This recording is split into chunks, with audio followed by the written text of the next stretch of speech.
What's up, everyone? So this is the Ready for Launch podcast, a show where we break down product launches, share our favorites, and explain why they work. I'm Andy McCotter-Bicknell, and I'm here with my co-hosts Tamara Graminsky and Jason Oakley. The topic for this episode is Best Sidecar Product Launch. And as a reminder, the show is brought to you by our friends over at the Compete Network, powered by Klue. And in total transparency, when this topic was brought up, Sidecar product, I had no idea what it was.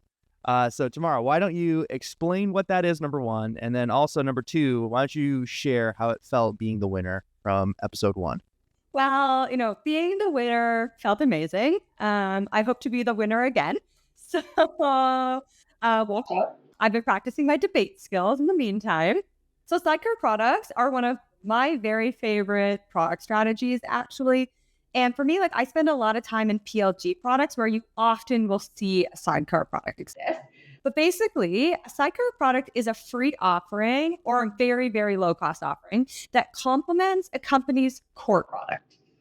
Sidecar products help you attract new customers earlier in the journey. So maybe they're not ready to buy your main product yet, but they will be one day. So you can actually build affinity with them before they're ready to buy, which hopefully should help to increase the chance of conversion when they are ready to purchase. And also, I find it's generally a pretty good technique to broaden your addressable market and sometimes build virality depending on how fun your sidecar product might be. So I'm pretty pumped about this. I've been prepping. So Jason, why don't you tell folks at home how they can get involved in voting for the winner of today's episode? Sure. So every episode, what we want to allow, yes, we will all vote on which one we think is the winner, but we want you all to get involved too. And so the way this is going to work is the person who won the last episode, on the day that we launch today's episode, that person is going to, so in this case, it's Tamara. She is going to have a poll, LinkedIn poll that she'll post. So as you're watching this, go to Tamara's LinkedIn, look for the poll, and you'll have a chance to vote on who you think the winner is. And that's pretty much it. That's how you do it. Right, guys? Yeah, that's pretty much it. I had a good time researching this one. It was really interesting to kind of dive down the rabbit hole again, because I wasn't familiar of sidecar product as a phrase or as a strategy. It was really fun to just kind of dive deep into what a bunch of companies had done. I actually used a lot of your newsletter, Jason, for different examples, because you called out quite a few in the past. And so it's good to have a little bit of a swipe file to take a look at some. So I'm excited to talk about it. I had one in the back of my mind as soon as we had announced the topic, but I did go to LinkedIn and I asked, the LinkedIn followers what sidecar products they would recommend, because I wanted to get some ideas, right? Maybe there was something I wasn't thinking of. And I think maybe Andy, the one that you're going to talk about today, might have also been mentioned. So maybe you already have a leg up on the LinkedIn audience loving your product. It was. It's all part of my strategy. It's all part of my strategy. I'm just trying to dethrone you, Tamara. Okay. So Grayson, who gets to go first this week? So Jason got to go first last week. I got to go in the middle. Maybe it's the middle spot is the one who gets to be the winner. Tell us who's up first. Well, it's crazy. With the randomizer never fails to amaze me. I put them in and I pressed randomize and drum roll, please. As if you want a randomizer. What else are you pressing on it? A description of a randomizer. Number one, first to present, is the winner of last week. Oh, Tamara. Pressure's on. Okay, so I don't know if the first one is the best spot or not, but it's okay. 3, 2, 1. Okay, so the sidecar product that I chose that I think was the best is The Leap by Thinkific. Now, this is going to be controversial, actually, because Thinkific is a platform for creators to build digital products. So think of things like courses and communities, and they're actually what I would say is maybe the number one competitor to Kajabi, which was where I worked last. But I can recognize good work when it's done, and so I have chosen them as the winner for me of this category. So in October of 2023, they launched a sidecar product called The Leap, as I mentioned. And The Leap is an AI-powered tool that helps creators build mobile-first digital products. And it's free, as we mentioned about the definition of sidecar. So you can think like smaller products here, like mini courses, guides, quizzes, not like those full 4-hour long courses that you might create in Thinkific. Now, the reason I love this is I know from my experience in the creator economy that the main barrier between people who dream about being a creator and those who actually become creators is getting that first product built. And the Leap aims to solve that. And I just know, because I've seen so much data and read so many reports, that most people who sign up for these types of tools never make a single thing. But if you can get a creator to build a product, then as soon as they start to see money, it almost becomes a bit addictive and they start to really feel motivated. And they almost always go on to build real successful businesses. So I totally understand the business strategy here. And I think it's so clever. I wish I had thought of it when I was working at Kajabi, to be honest. So here's a couple of reasons why I think it should win. The first one is it's been years in the making. So I need to set the stage a little bit context-wise. In 2022, they launched a media property. Thinkific launched a media property called The Leap.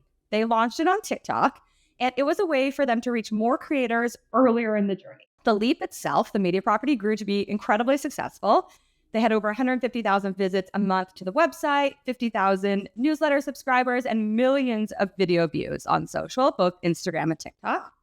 And in interviews, Thinkific actually says that interacting with that audience on social is actually what gave them the insight they needed to think about how they should have a completely different approach to help creators who are earlier in the monetization journey. So love that already, that they're like learning from their audience.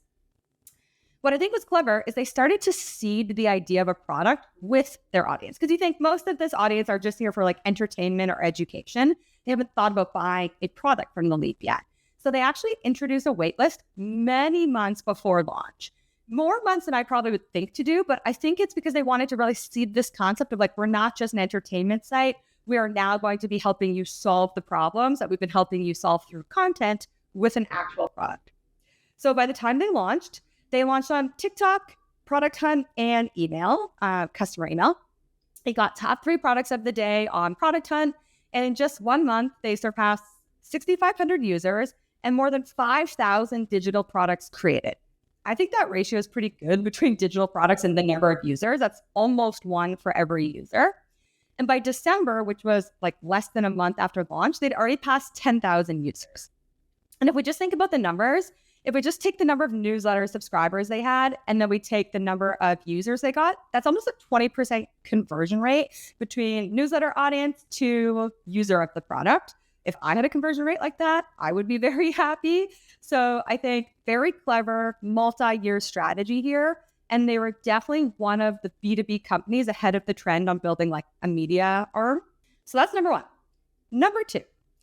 What I love about the product and the strategy in general is it's not just a free limited version of their tool or a limited version of one part of the tool. It's actually an entirely different use case, and they prove the use case out through their launch channels. So the Leap is built for mobile learning, which is obviously so important today and was not as important when Thinkific was created over a decade ago. And you actually can't build mobile first courses in Thinkific or Kajabi or any of the other products out there. So it's a very specific new use case. Competitors don't have it. It's also all focused on this concept of bite-sized learning made for social media audiences, which makes sense. Mobile, social, the two go hand in hand. So when I started digging into the campaign itself, because I already knew I loved the product, I knew about the history because I have been following it for a while, started digging into it because I wanted to look at the campaign. Okay, what's the launch campaign itself like?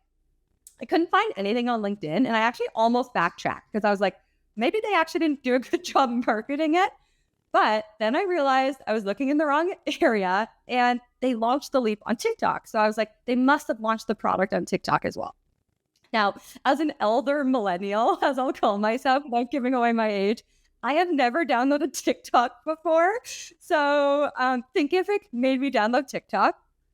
I followed their account, and they had so many videos, and you could really see how this came to life.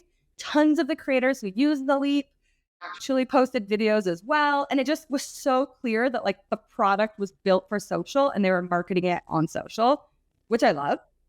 And then to take that concept one step further, like, okay, great, I'm building something that's completely different than Thinkific. How do we get them to buy the main product eventually? The whole slogan of the campaign was dream big, start small. So they're planting the seed that like one day you're going to be a multi-million-dollar creator. You're going to have multiple revenue streams with Thinkific.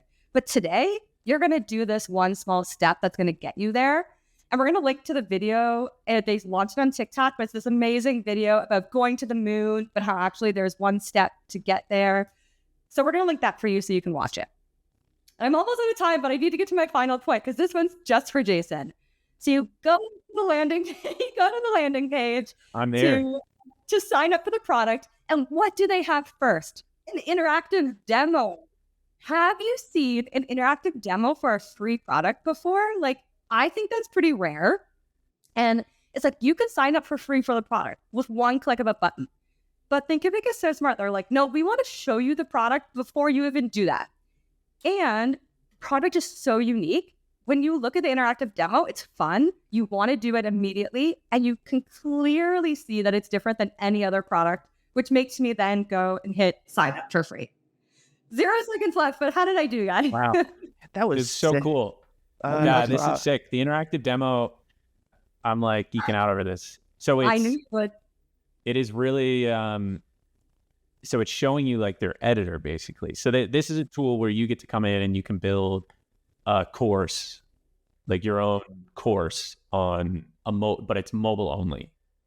Exactly. So you could build a course, but think more like mini course, or build quizzes or tutorials. They have a really cool thing where it's an AMA. So it's like you can have someone say, pay $10 and then ask me any question and I'll get back to you. So it's actually very creative digital products as well that are mobile first. This is awesome. It's so smart. I think a lot of people they don't know like really how hard it is to come up with a course and to actually ship it.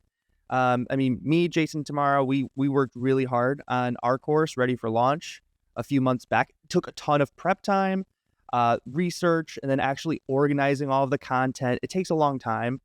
And I had done one like myself, even a couple years earlier, and it's just a lot of work, upfront work. And so to be able to like put something together in like a miniature, like first step way, I think is super, super helpful as a product. And so I definitely think that this is a great like use of like a Sidecar product launch for sure. Yeah, this is awesome.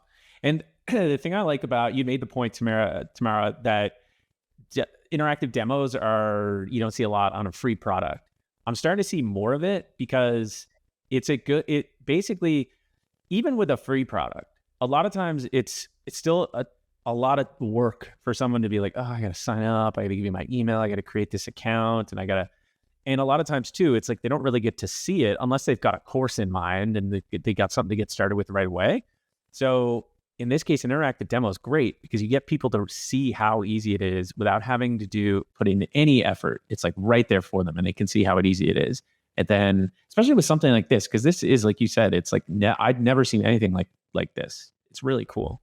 The other point I'll add, since I have a few more seconds now, is once you have a product created, the second hardest part of being a creator is actually getting it in front of your audience and getting someone to buy, as we all know, as marketers ourselves. And what I like about this tool is that, like, if you've been building an audience, most likely you've been building your audience on social. And so it's just so thoughtful about how you would even distribute the product once you create it, that it just made total sense to me. Like, I could see if I was a creator who'd never done this before, I could go in one sitting, I could build something, put it onto a channel that I've already been nurturing and building and start to get immediate feedback.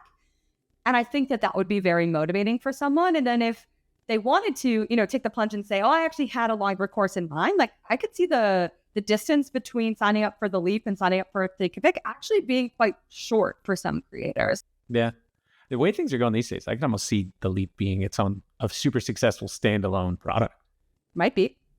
Don't know. Okay, so Grayson, who's up next on the randomizer?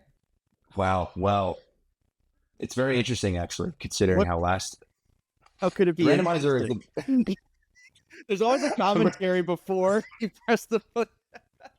I'm really trying to make this an interesting part of the show. Listen, buddy, Just press the button and tell me who's next. All right. It's my 15 seconds of fame. I got to make the most of it. Give groupie Grayson his 15 seconds. Well, I'm very excited to announce that the second presenter is Mr. Andy McCotter-Bignell. All right, He's up. We're going. The sabotager himself. Sabotager. Here we go, baby. This is my time. Get ready. Okay. 7 minutes on the clock. We're queuing it up. 3, 2, 1. All right. So my pick is going to be Senja's Mind My Review tool. So Senja is the, I guess, parent company, Senja. And then they are a platform that essentially helps you collect, manage, share your testimonials. And, you know, as product marketers, testimonials, reviews, case studies, all that stuff is very important. We all know that. And Senja offers a pretty straightforward platform to help you manage all that kind of stuff. So a few months back, they launched a Sidecar product called Mine My Reviews. Mine meaning like mining for coal, you know, like that kind of whole thing. So it really helps you analyze your testimonials for free in bulk, and you can like pull out strengths, weaknesses, and problems that maybe your product solves. So like in practice, you know, I'll actually let me explain how I tried this out, okay? Because I think this is an important angle here. I thought it was really interesting, like as a user first, and then this came up like in a LinkedIn comment on Tamara's post, and I was like, oh yeah, like that's a great idea. And so I dug a little bit deeper into it, but I came into it like as a user first, and so my experience was, you know, and I'm going to use my former employer, ClickUp, as an example. If you don't know, ClickUp is a project management tool, and I took their G2 profile and pasted it into Senja's Mind My Reviews tool. And G2, for those that don't know, it's a pretty large software review platform. It took about 30 seconds, pasted that link in there, and then I got a message that said, we analyzed 11,244 words in 100 G2 reviews and uncovered why your customers love you, their pain points, and what you can improve. And, you know, just as an FYI, right, I chose ClickUp for this example, not to like shill my former employer, but mostly so that I could test out the quality of the analysis that this tool could actually spit out. And overall, I would say it was like 90% accurate, or like in line with what I would expect, which is important with a lot of these like AI generated things. So for example, it said that some of the top reasons people love ClickUp is the docs feature, ease of use, how it can help manage multiple projects. Pain points to leading to using ClickUp would be like struggling to track deliverables on a timeline, customization, collaboration, and then where they can improve is their instant messaging tool, their platform performance, and doc integrations. So again, all this info was for free, and it took like 3 minutes. And I literally just had to like copy and paste a link. Did you have to sign up to get the results, or was it like no? It was just like you literally just plug a little link in there, and so Cool. it was super easy and like no gating or anything like that. I thought it was really solid. And again, for background, right, as a product marketer, as a competitive intel practitioner, I've spent a ton of time like in like one sitting, just like looking through a bunch of reviews, trying to pull out like trends, patterns, that kind of a thing. And so the value was just automatically there for a product marketer. But then at the very bottom of the page, if you go to the very bottom, it'll say, how about you spy on a competitor instead? Paste in a URL of a competitor's review page, and we'll analyze their reviews for you. That's smart. I missed that when I was there. That's genius. that's a great way to get like a loop going in, right? Exactly. And so that's exactly what I did. So I'm a competitive intel practitioner primarily. And so that spoke directly to me. I went up and I like pasted a bunch of like our competitors' reviews. And overall, it was just like a really solid experience. And, again, this is like tangential to their main offering, which helps you gather and manage reviews. And that's the last reason that I want to talk about why I think this is great. Again, this is a personal background of my experience with these types of tools. So I have used a Senja competitor for the past couple of years.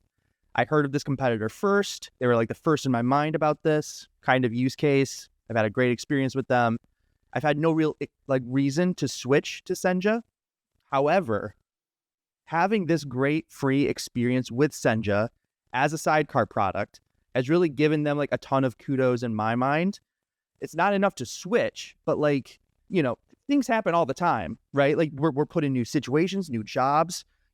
Some companies like they go out of business, they increase price to where it's like too much. And so having that like mental real estate in just like a broader audience, especially if you weren't the first, product to market in a specific area, that's a really valuable place to be. And I think people like usually just kind of like discard that and, they don't want to be second place like ever. But, I can't think of any other like review tool in this space other than Senja and the one that I'm currently using. And so just again, like, I think that whole process of like giving and like depositing into like the greater, audience that you're trying to sell into, I think it's a great like tactic. And I think it does pay off. If it doesn't pay off like immediately with like an immediate purchase or whatever, it could definitely pay off in a year or a couple years when, again, people are going through new situations in their life. So that's my pick. Last thing I'll mention is that it got product of the day on Product Hunt when they launched. Nice. And, I know we love a good Product Hunt ranking on this podcast. And I'll just say that I think Tamara's choice was only number 3 product of the day. I'll just leave that one there. And that's going to be how I end my spiel. Shots fired. Love that.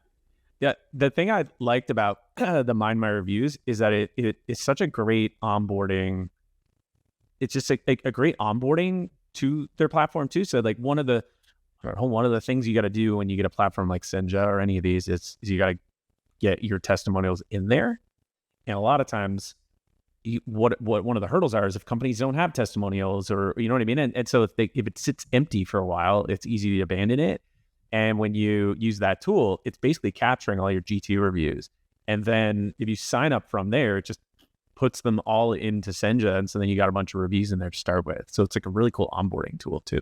I didn't even think about that. Yeah, you're right. It like starts you out. It's like it's like an onboarding before you pay kind of a thing.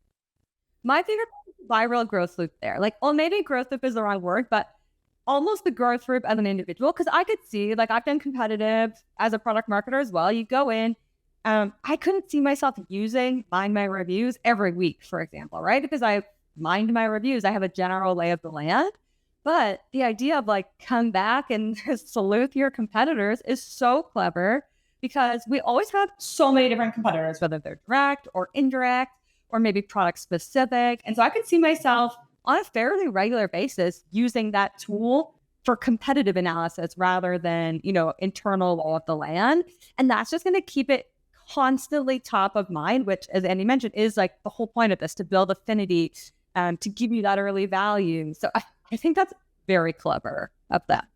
And luckily too, the person who cares about competitive intelligence a lot of times is the person who's also managing like social proof and customer marketing and stuff like that. They're very close together if it's product marketing, for example. And yeah, so like at some point they'll need the main Senja product, but for now, if they use it as like a tool to help competitive intel, then that's great. Yeah.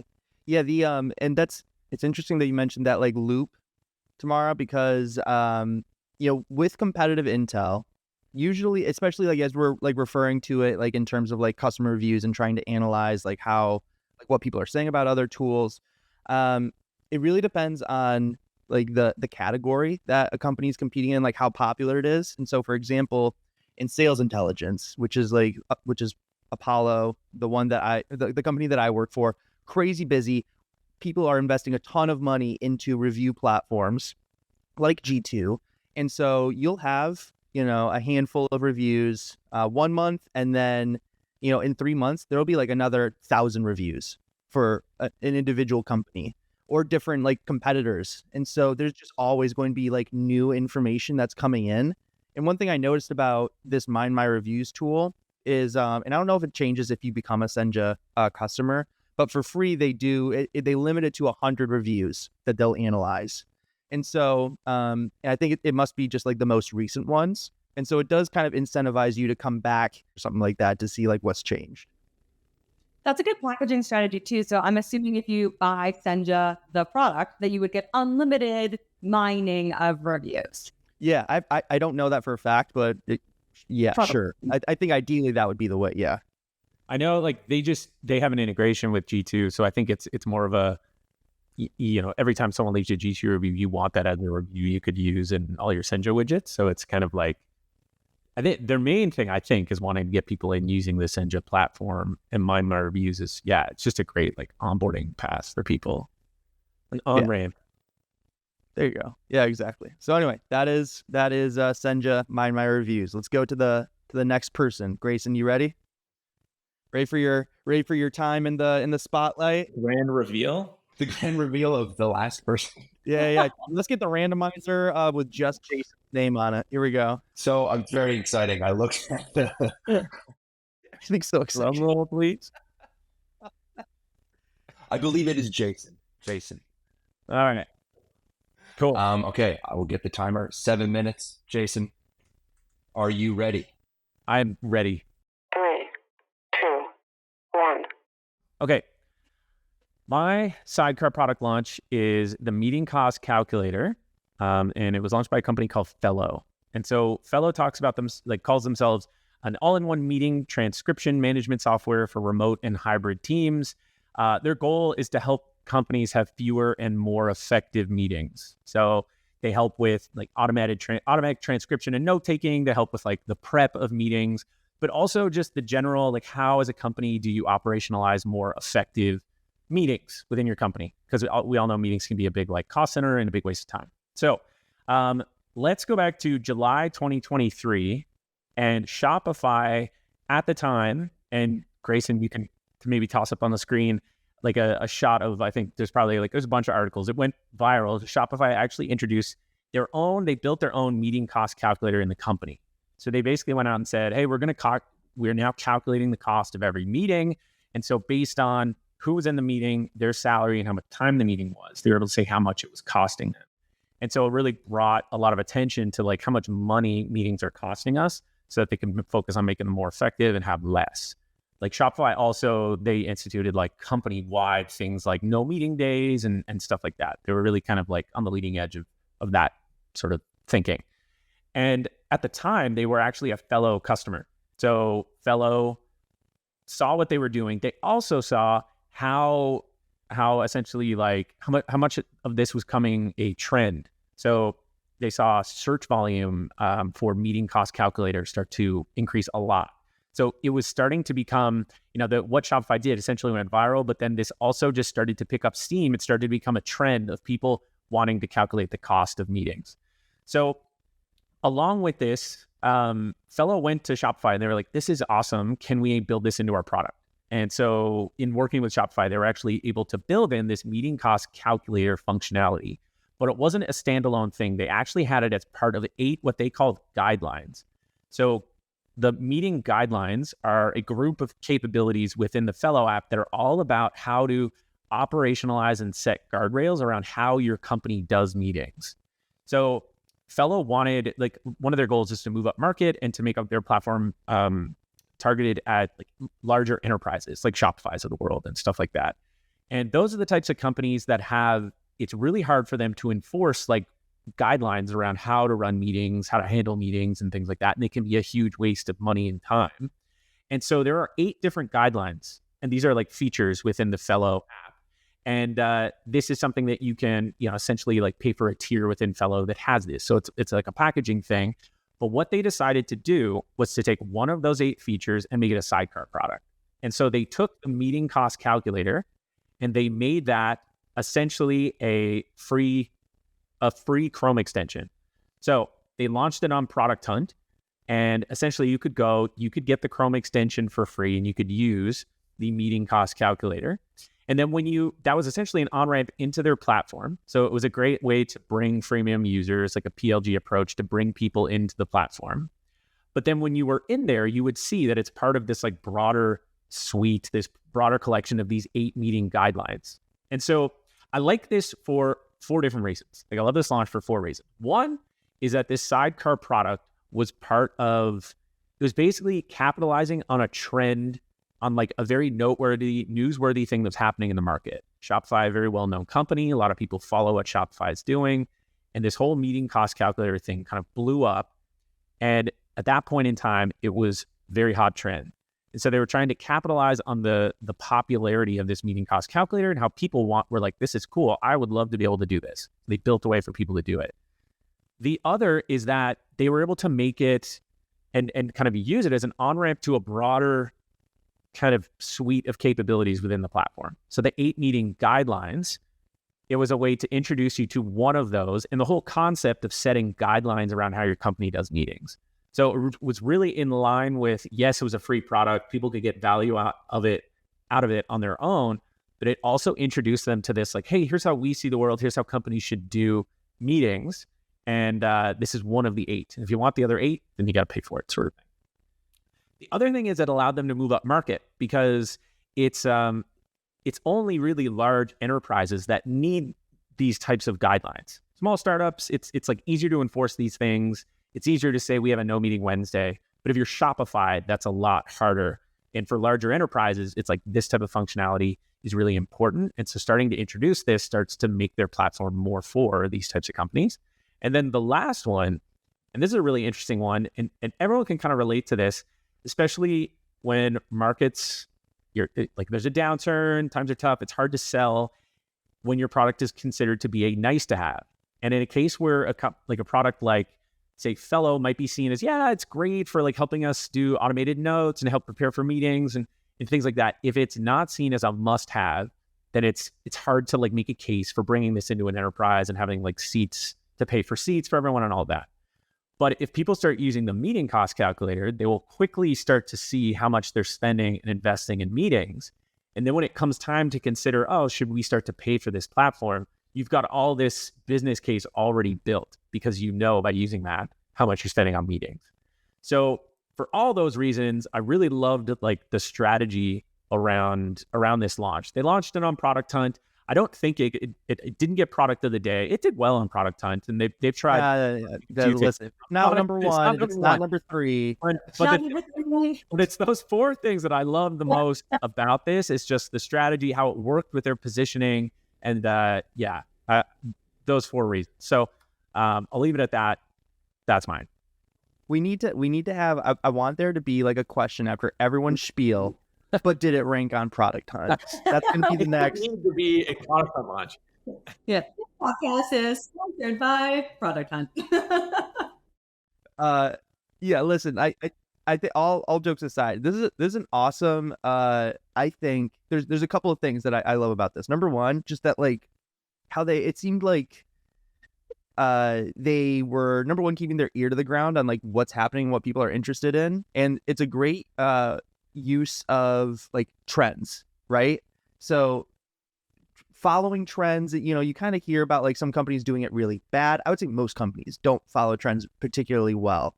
But I remember when I was on Twitter and like this whole like meeting cost thing was like just blowing up, that you heard about it on like Shopify. And then I remember seeing like some like mock-ups of like companies that were like joking about like how much a meeting would cost at some of these bigger companies. And I think it's awesome that like someone actually went out and built something and like tried to use that trend to like fuel the launch strategy. Like if something's already being talked about, then like, yeah, just like put something together and like try to use that as fuel. Like that way you don't have to just kind of start from scratch. And so I loved that. And the second thing that I loved is like, let's be honest, like this is just like an ROI calculator, which is pretty common. You know what I mean? Like out in like the business world, you see these on other companies' websites, and not saying this is not a diss. It's just like, this is something that you see like frequently, but they've done a great job of like rebranding it, repackaging it as something that is very specific to like what they offer. Like this isn't like an ROI calculator. This is a meeting cost calculator. And it's like it's like reinvigorated kind of like that idea, and they've like owned it. And so I think that, this is a great example for sure, Jason. Yeah, and they have... No, go ahead. I was going to say, the one thing about trends, though, like, yes, so many people want to act on trends, but it's actually harder than it sounds. I mean, I think it's pretty easy, or easier, I should say, to build a launch campaign or a go-to-market around a trend. But to build a whole product around a trend is hard. even to integrate a trend into your product is hard. And that's why I love Sidecar products so much, because there's such an awesome opportunity to take something that is happening right now, be scrappy about it. Sometimes it's built on a whole other code base most of the time. Sometimes you even can take some very specific engineering resources and put it towards that. It's almost like a little mini incubator within your business sometimes, right? And so what other product can you think of that you could actually take a trend? And then I don't know how long it came out after the trend started, Jason, but I'm assuming weeks, maybe months max, you actually get the trend live in your product. That's the power of Sidecar, right? And so I love that part of this. Yeah. The whole like trend piece I thought was interesting about this one, because a lot of times people will think like, we'll build a Sidecar product and it'll be something that's valuable and it'll be something that's interesting. And there's a lot of like I always think about the original one, which was like this HubSpot Sidekick, I think it was called. And that was like one of the first time I'd ever heard of like something like that, and it was valuable, and it wasn't necessarily taking advantage of like a trend. And I think when it is a Sidecar product, if you can execute on it fast enough, it is just another cool opportunity for when you could build one, where it's like, hey, we're not going to like build a feature into our product just that's taking advantage of a trend. It's almost like the better place to do it would be as its own kind of standalone Sidecar product, because then someday if that goes away and if no one really cares about that, it's not like you have this part of your product that is no longer relevant, or it's like you built it, but it was like a flash in the pan sort of thing. A Sidecar product is almost like you said, a cool incubator to like try something, and then maybe you'll build it into the broader product itself. It's a great way of mitigating risk and really testing like product market fit with certain concepts totally before you overinvest in your main product. Yeah. Okay. So let's summarize the arguments before we get to voting. So we started with me, and I am presenting The Leap by Thinkific. And then we went to Jason, and he did the meeting calculator by Fellow. I already have this out of order, you guys. So I know. Andy was sabotaging me earlier, so I have conveniently forgotten what he did. No, and then Andy did Mind My Review by Senja. So 3 cool companies with 3 cool Sidecar products, all very different, actually. And so voting's going to happen 2 ways. First, if you, the audience, want to vote before you're biased by us, head over to my LinkedIn profile, because I was the winner last week. So I've posted a poll, and I want to know who you think is the winner of this week's episode. Now we are going to vote. So I'm going to count down 3, 2, 1, and then we're each going to say the name of who we think is the winner. And a reminder, you can't vote for yourself, Andy. Oh, yeah. Okay. Thanks. Okay. Are we ready? Everyone knows? Yes. Ready. Yeah. Ready. And I'm sorry. Reminder. We're saying the parent company, not the Sidecar. I don't know. I think we'll figure it out. Yeah, just say the Sidecar. All right. Let's do that. I don't know the name of this. Okay, sure. Sidecar. It's called the meeting cost calculator. I'm not voting for that one. Okay, let's just get the voting over with, you guys. Here we go. Do the big countdown. Here we go. 3, 2, 1. The Meeting meeting cost cost calculator. What did you say? Was that a What- 3-way tie? How could it be a No. 3-way tie? What did you say, Tamara? Meeting cost calculator. I did too. Yeah. Okay, Oh my God. good job, Jason. Yeah. Well done, Hey. Jason. Good job. Woo! How does it feel? It feels great. I just want to say thanks. Yeah, that was great. That was a tough one. I thought I was going to lose to The Leap. I'm going to be honest. Well, listen, here's the one thing that I will say that I think is that made yours unique, Jason. Both Tamara's and I, which I don't think this is a bad approach, but both Tamara's and I were a like AI, like specific like products. They leverage like some kind of summarization. They leverage some kind of like way to like give you something that would normally take a lot to put together, like a good starting place. And it seemed like the meeting cost calculator, it was something that they just straight up built. You know, they didn't like rely too much on any sort of like secondary like AI, like ChatGPT kind of like plugin. And so I thought that was pretty cool. And the fact that they were able to put it together again, like like relatively quickly to see some attention from the trend. I think that's pretty admirable. Yeah, I liked the little speed from trend. I thought that was really smart. I also liked the thoughtfulness of it because I think sometimes people act on trends and it's gimmicky, right? And that did not feel the case here. I love how you talked about, Jason, that it fit in with these values or these approaches to meetings in general. And so you can tell that the team thought about it, thought really intentionally about what to build, and connected it back to the main product, which kind of won that over for me. Yeah, they did this one I had some help. I was chatting with Manuela, who's their VP of marketing, and she kind of shared some of those things with me. So I had some help. But yeah, you could tell there was a lot more thought behind it than what people might think when you see it on product, right? And you just see it as a Chrome extension. And it's cool to kind of see the strategy behind these things. That's why this is cool, kind of breaking down these examples. Honestly, all of these like there have been 3 products that have been mentioned, not just in this episode, but the previous episode, where I'm like, oh, I kind of want to like look at that a little bit more. I love when we do like startup-y type stuff, that we haven't really heard of that much.